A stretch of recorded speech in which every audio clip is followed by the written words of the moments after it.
The Director General of Parliamentary Joint Service, Clement Nyandiere, and Chinese contractor China Jiangxi Corporation for International Economic and Technical Cooperation are on the spot over the controversial construction of 3 billion shilling Center for Parliamentary Studies and Training in Karen, Nairobi.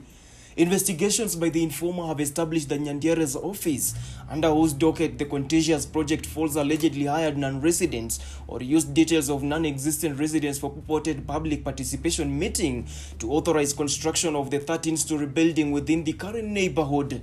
The multi-story with 2 basements building is being constructed along Langata South Road on land reference number 28172. Further, insiders at the Nairobi County Government have poked holes on the procedure to obtain approvals from the National Environment Management Authority (NEMA) and the defunct Nairobi Metropolitan Services (NMS), terming it irregular. Besides Nyandiere, others adversely mentioned as having facilitated irregular approval of the controversial development include a lady seconded to the defunct NMS and her alleged godfather domiciled under the State Department of Housing. Also, void correspondence dated April 28, 2022 addressed to the former Director General of the defunct NMS, Mohammed Badi. The Karen and Langata District Association KLDA objected to the change of use of LR number 28172, citing the area as a low-density area and violation of zoning laws, which demarcates the area as an exclusively zoned area for residential buildings. The letter was also copied to Ethics and Anti-Corruption Commission EACC Chief Executive Officer Twali Mbarak. The matter has already been filed in court, citing the Chinese contractor of contempt of court after defying court orders to discontinue construction works. The injunction order obtained by KLDA was issued on August 2, 2022 by Justice Lucy Mbugua of the Environment and Lands Court. The interim order required the contractor to maintain status quo. It also stated that no further construction was to be carried on the site until further directions are given by the court or pending determination of a suit filed by the residents and the preliminary objection raised against the same.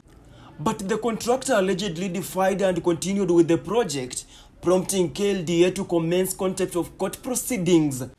The association has also written to the Chinese ambassador in Nairobi, asking him to instruct the constructor to adhere to the court order. In its opposition to the project, the association says the development is a threat to the character of the residential area of Karen and its magnitude, and a scale affects Karen residents adjacent to this project. The training institute is being set up as a department at the University of Nairobi (UON).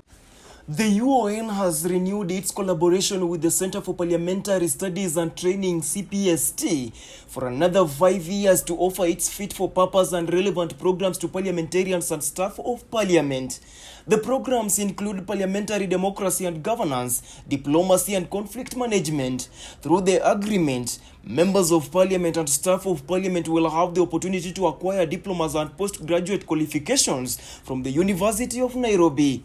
However, KLDA argued that the location of the project is primarily residential area and development is controlled using local physical development plan that was approved in 2006.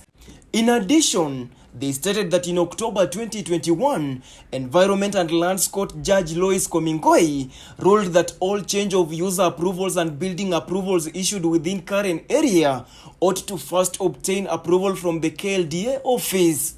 KLDA is the umbrella residents association for the Karen residents and has been taking care of needs of the residents for the past 82 years. It caters for security, development control, and environmental matters among other needs of the residents. Stanley Lugaria, the Informer, uncovering the truth.